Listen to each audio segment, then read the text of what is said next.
Olá, turma, bem-vindos a mais uma aula da disciplina de Produção e Tecnologia de Sementes.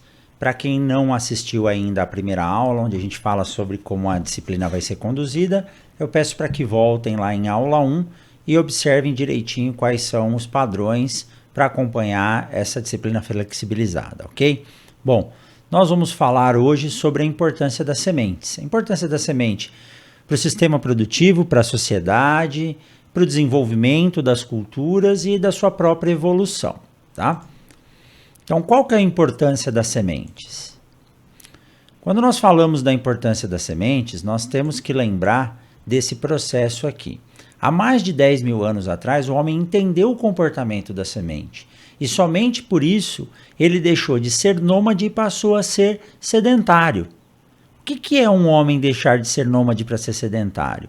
O nômade, ele consumia alimento e ia caminhando, mudando de lugar conforme esse alimento. Os animais, os vegetais acabavam. A partir do momento que eles passaram a domesticar os vegetais, através do entendimento de como as sementes funcionavam, o que acontecia? Eles paravam num lugar, comiam, e aí, ao voltar naquele lugar, eles viam que plantas que não estavam ali, que eles transportaram, levaram, passaram a nascer e se desenvolver ali. Com isso, eles entenderam o funcionamento do ciclo da vida dos vegetais. Então, a domesticação das plantas permitiu com que o homem fixasse raiz em um lugar, se tornasse sedentário. É óbvio que aqui é uma comparação exagerada, né? Mas ele parou de se movimentar e conseguiu constituir a sociedade, que nós vamos ver mais para frente como isso funcionou. Então, a partir do momento que o homem fixa a raiz e entende como que funcionam as plantas, ele passa a ter que se organizar de forma hierárquica, ou seja, surge a sociedade que nós vivemos hoje. Uns produzem, outros consomem, outros prestam serviços e assim por diante. Então, a sociedade moderna se deve, em partes, à domesticação das plantas e das sementes. Bom, em relação ao histórico de utilização das sementes, pergunto para vocês, nessas duas imagens aqui, qual porção é semente e qual porção é grão? Imaginou aí? Respondeu? Então eu vou dizer para vocês que é impossível, somente observando, dizer se isso aqui é grão ou é semente. Por quê? Porque a semente, ela é uma estrutura evolutiva da planta. A semente, ela existe para que a planta possa perpetuar a sua espécie. Nós só conseguimos distinguir sementes de grãos a partir do momento que a gente sabe do histórico de constituição e produção deles. Por quê? Porque a semente é produzida para fins de semeadura e o grão é produzido para fins de comercialização, consumo, produção de óleo e assim por diante. Uma semente, ela pode se tornar grão. Eu posso plantar e conduzir um campo de produção de sementes, mas por algum problema esse campo é condenado, por qualidade, ataque de percevejo ou qualquer outro problema. Desde que ela não tenha sido tratada, essa semente pode sim vir a ser grão. O que não pode ocorrer é o oposto. Eu transformar grão em semente, porque esse grão foi plantado para a finalidade de produzir alimento, de produzir óleo, de alimentação animal. Ele não foi produzido com os critérios para se tornar uma semente. Então, jamais grão pode se tornar semente, mas sim um campo de produção de sementes pode vir a ser comercializado como grão para que o investimento que foi aportado na produção de sementes, como eu já disse, 2,5 vezes mais caro do que o investimento para se produzir grão, ele é diminuído com a venda desse grão, ok? Bom, então, hoje as sementes elas têm uma dupla função. A semente ela é plantada e ela pode produzir grãos, ou a semente ela é plantada para produzir novas sementes. O que diferencia as sementes dos grãos? A finalidade. Então, como nós já vimos, grãos são utilizados para a produção de matéria-prima, para alimentação, para consumo animal e humano, para comercialização, como fonte de alimento, fibras, proteínas, carboidratos e assim por diante. Já a semente para fins de semeadura, ela é uma estrutura que tem objetivo único de ir ao solo para dar origem a uma nova planta. Se essa semente for tratada, ela não pode mais voltar a ser grãos. Professor, o que eu faço então? Se eu tratei a minha semente, ela perdeu qualidade, perdeu germinação, eu não tenho mais como utilizá-la como semente. Há duas formas de se descartar. Primeiro, encaminhar para um processo de incineração, que não existe no Mato Grosso, se eu não me engano é só Brasília e São Paulo, ou realizar a semeadura dela. Mas por que eu vou semear ela se ela não vai nascer? Porque eu tratei esse material com uma dose recomendada de defensivos para fins de tratamento de semente.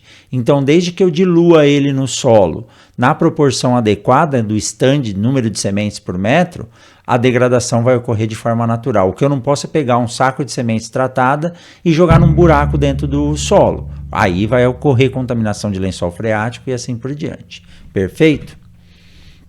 Bom, por falar em importância da semente, então, nós temos que entender quais são os 5 principais fatores que destacam a semente em termos de importância. O primeiro é a perpetuação da espécie. Quando a gente fala em perpetuação da espécie, nós temos que entender que a semente, ela é produzida e na evolução ela se destacou como uma estrutura reprodutiva de qualidade, uma estrutura reprodutiva que deu certo. Por quê? Porque a função de todo ser vivo é se reproduzir e deixar descendentes férteis que darão origem a novos descendentes, ou seja, perpetuar a espécie. Então, mais de 75% das espécies vegetais existentes no planeta se reproduzem por sementes. Então, isso mostra que a semente é uma estrutura ímpar no sistema reprodutivo e no sistema de perpetuação da espécie. Outra característica importante é a semente como elemento modificador da história. Nós já vimos antes. Como que a semente modificou a história? O homem deixou de ser nômade e passou a ser sedentário, ou seja, ela permitiu a constituição da sociedade moderna. Como alimento, como fonte de fibras, proteínas, carboidratos e assim por diante, energia. Como matéria-prima para pesquisa, aqui é um fator bem importante e interessante.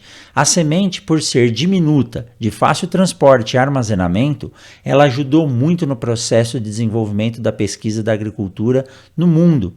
Ela facilita a questão do melhoramento genético, ela facilita a questão do transporte, ela facilita a questão do armazenamento. Como nós sabemos, as sementes ortodoxas podem ser armazenadas aí desde que num banco de germoplasma a menos 20 graus Celsius, em torno aí de 80 anos você consegue manter essa semente. É lógico que isso varia de espécie para espécie e assim que for observado a perda da capacidade de germinação, você tem que colocar essas sementes para germinar, semeá-las, produzir novas sementes para voltar a manter essa variabilidade ou esse estoque de sementes e espécies dentro do banco de germoplasma. E por fim, como inimigo do homem, na forma de plantas daninhas ou na forma de transmissão de patógenos. Quando eu falo inimigo do homem, veja bem, a planta daninha é uma estrutura que compete com a cultura principal. Por isso que a gente chama ela de daninha, ou planta invasora, ou planta não cultural. Mas para o processo evolutivo, a planta daninha é muito importante. Ela é uma estrategista R. Quando cai uma árvore no meio de uma floresta, abre-se uma clareira, a luz do sol que bate no solo faz com que os fitocromos sejam ativados e esses fitocromos vão permitir a germinação da semente. Você tem sementes que são fotoblásticas positivas, elas só germinam na presença de luz chegando ao solo.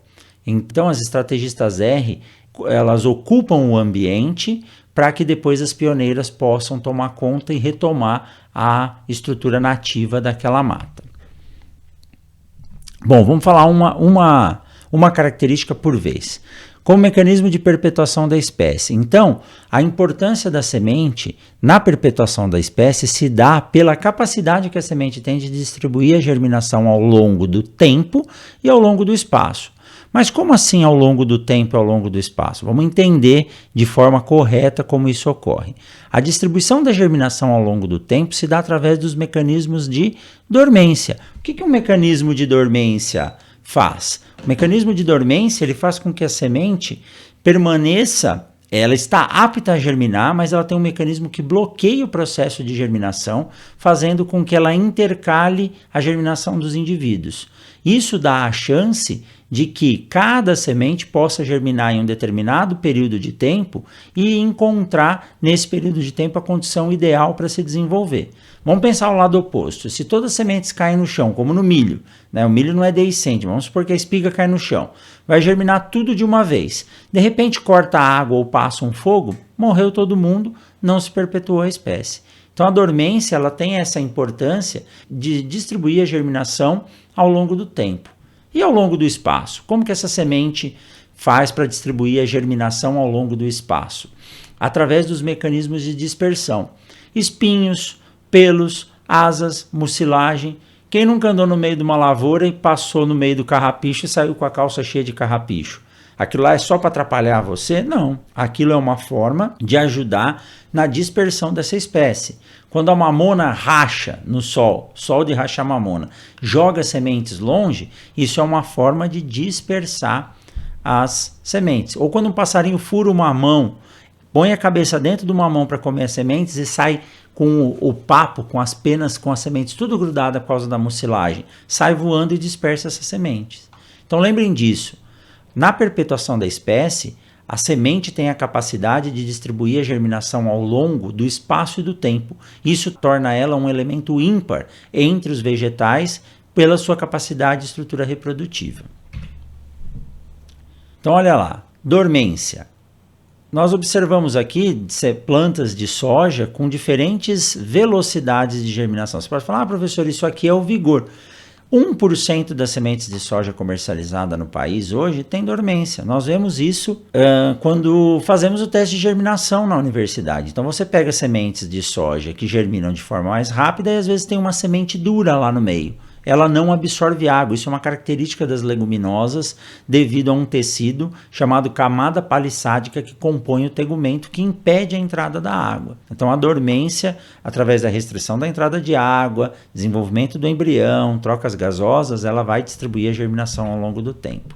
E ao longo do espaço nós temos aqui alguns exemplos.